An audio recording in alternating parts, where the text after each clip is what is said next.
Anong diskarte mo sa pagtitipid ng kuryente? Narito ang ilang diskarte-tipid tips sa pagkonsumo ng kuryente. Gumamit ng energy efficient appliances. Pumili ng mga kagamitang may mataas na energy rating para mas mababa ang konsumo at bayarin sa kuryente. Lumipat sa LED lighting. Mas matipid ito dahil mas kaunti ang konsumo kumpara sa mga ordinaryong bumbilya. At panatilihin ang regular na maintenance ng mga appliances para mas maayos ang paggamit. Tandaan, ngayong panahon ng tag-init dapat madiskarte para diskartipid. Isang paalala mula sa GV 99.9. GV 99.9 gives you your news, keeps you informed and updated, plays your kind of music, your beat, your groove. GV 99.9 gives you the good vibes. Your good vibes. GV 99.9, your good vibes. Live mula sa himpilan ng GV 99.9 FM Batangas. Narito na ang mga balitang umingay sa buong linggo. Mga may init na kaganapang hindi mo dapat palampasin. Mga balitang kinalap at binantayan ng buong puwersa ng GV 99.9 FM Batangas. Balitang hitik sa impormasyon dapat mong malaman ngayong umaga. Narito na ang GV News Express. News Express. News Express. Ang detalye ng mga balita ihahatid ni DJ Joey Boy. GV News Express. GV News Express. GV News Express.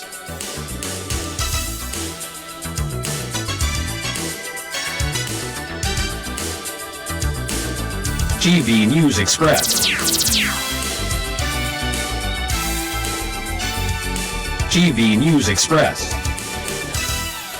Para sa buong Pilipinas, 41 minuto makalipas ang alas 2 ng hapon at narito na ang mga balita sa oras na ito. GV News Express. Legarda, Leviste at Cusi isinasa ilalim na sa preliminary investigation sa ghost electricity complaint. GV News Express. Isang babaeng pasahero na hulog sa dagat malapit sa Isla Verde, Batangas City, ligtas na nasa jeep. GV News Express. 50 melon-headed whales namataan naman sa karagatang sakop ng Occidental Mindoro. GV News Express. At turismo ng lalawigan ng Batangas ibinida sa Western Philippines International Tourism Showcase 2026. GV News Express. Para sa detalye ng mga balitang yan, simulan natin ang balitaan sa mga kaso sa Office of the Ombudsman. Sumailalim na sa preliminary investigation ng Office of the Ombudsman ang mga reklamong plunder at graft laban kay Senador Loren Legarda, Batangas Representative Leandro Leviste at dating Energy Secretary Alfonso Cusi kaugnay ng umano'y Ghost Electricity Project. Ayon kay Ombudsman Jesus Crispin Rimulya, isang hakbang na lamang ito bago ang posibleng paghahain ng kaso sa Sandigang Bayan. Ayon sa mga investigador, inakusahan ang mga respondent na umano'y nagkaroon ng sabwatan upang makakuha ng eksklusibong karapatan sa mga solar energy project ng bansa, ngunit marami sa mga proyekto ang hindi naisakatuparan. Sinabi ng Ombudsman na nagresulta ang mga natigil na kontrata sa mahigit 10.44 billion pesos na obligasyon sa pamahalaan, habang tinatayang mas malaki pa umano ang naging pinsala sa bansa.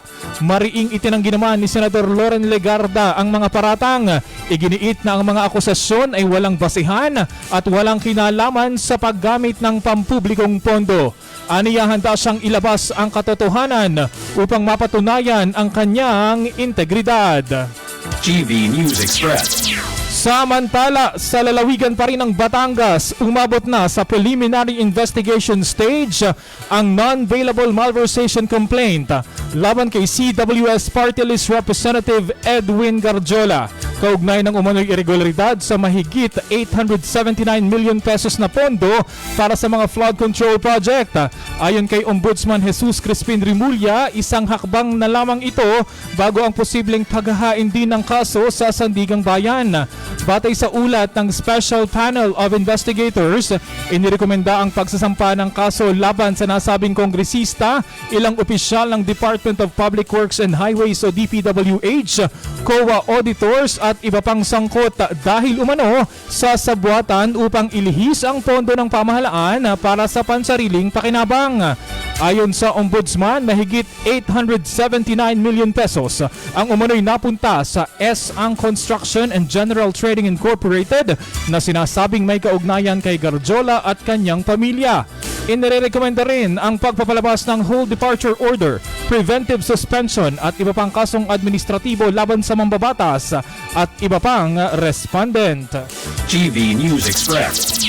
Samantala, sa Isla Verde sa Batangas City, ligtas na nasagip ang isang babaeng pasahero matapos itong mahulog sa dagat habang sakay ng isang pampasaherong barko na bumabiyahe mula Katiklan patungong Batangas nitong madaling araw ng Hulyo at 30. Ayon sa Philippine Coast Guard o PCG, nangyari ang insidente.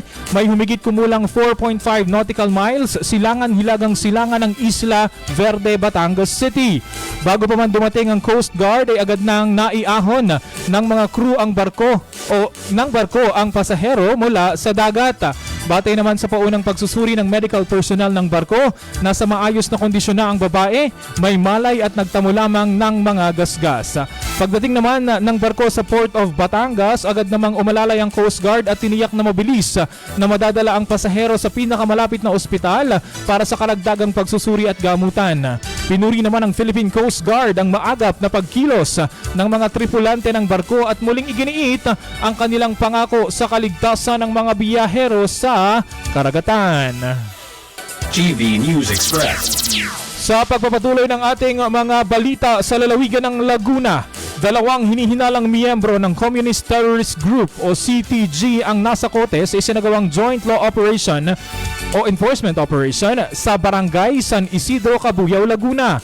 Pinangunahan ng operasyon ng Regional Mobile Force Battalion 4A, katuwang ang 203rd Infantry Brigade, Bureau of Immigration, San Jose Municipal Police Station, Occidental Mindoro Police Provincial Office at ng PNP Special Weapons and Tactics o SWAT.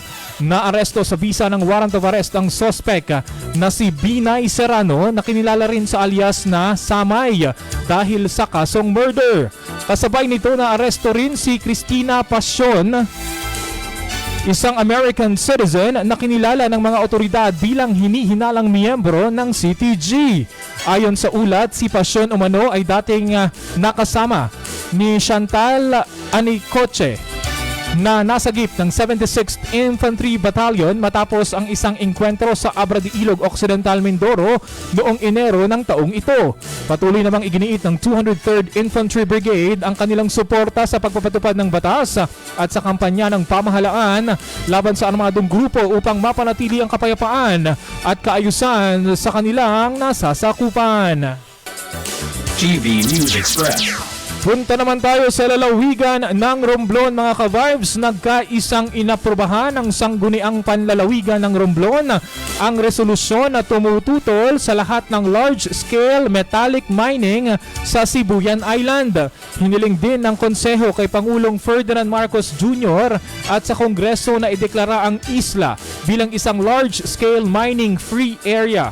Kasama sa resolusyon ng panawagan kay DENR Secretary Juan Miguel Cuna na repasuhin at bawiin ang mga umiiral na mining agreement, operasyon at aplikasyon para sa pagmimina sa Sibuyan Island. Inaprubahan ito ng lahat ng dumalong miyembro ng Sangguniang Panlalawigan at mga ex-officio members noong Hulyo at 31 o kahapon yan, mga ka-vibes. Ayon sa mga lokal na opisyal, layunin ng hakbang na mapangalagaan ang likas na yaman ng isla kasunod ng panawagan mula sa iba't ibang sektor laban sa malawakang pagmimina. GV News Express. Balik tayo dito sa atin sa Batangas City, mga ka-vibes. Nasa 15,000 Get Excel Tilapia Fingerlings po ang pinakamalan dito sa Batangas City. May humigit kumulang 15,000 Get Excel Tilapia Fingerlings. Ito po yung breed ng tilapia. Ang pinakawalan ho dyan sa Sitio Pulo sa Barangay San Pedro, Batangas City bilang bahagi ng programang pagpapalakas ng aquaculture at seguridad sa pagkain.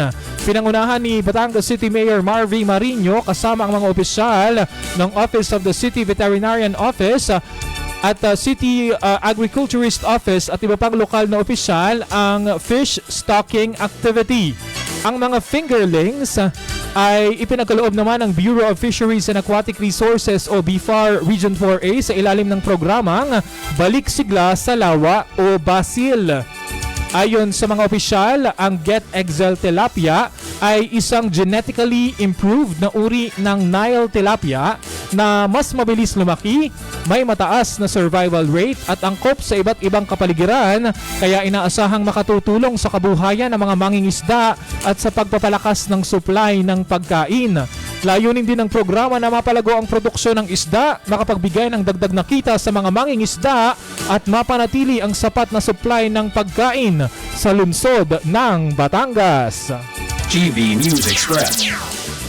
Samantala, sa Mindoro naman, isang pambihirang tanawin ang nasaksihan sa karagatan ng San Jose Occidental, Mindoro matapos mamataan ang tinatayang 50 melon-headed whales. Ayon sa ulat, unang nakita ng mga miyembro ng Tayum Tamaraw SJ Free Divers ang mga hayop habang papunta sa isang dive site malapit sa Ambulong Island noong Hulyo 19. Noong una ay inakala nilang mga dolphin ang mga ito, ngunit kalaunan ay kinumpirma ng Philippine Marine Mammal Standing Network na ang mga ito ay melon-headed whales. Napagmasdan ang grupo na kalmadong nagpapahinga sa ibabaw ng dagat habang ang ilan naman ay paminsan-minsang lumulundag bago muling magtungo sa malalim na bahagi ng karagatan. Ayon sa mga eksperto, ang presensya ng mga melon-headed whales ay indikasyon ng isang malusog at masiglang marine ecosystem na mahalaga sa pangisdaan, turismo at kabuhayan ng mga komunidad sa baybayin. Samantala, muling pinaalalahanan ng DENR Senro San Jose ang publiko na panatilihin ang ligtas na distansya at iwasang gambalain o pakainin ang mga marine mammals upang mapangalagaan ang kanilang likas na tirahan. GV News Express.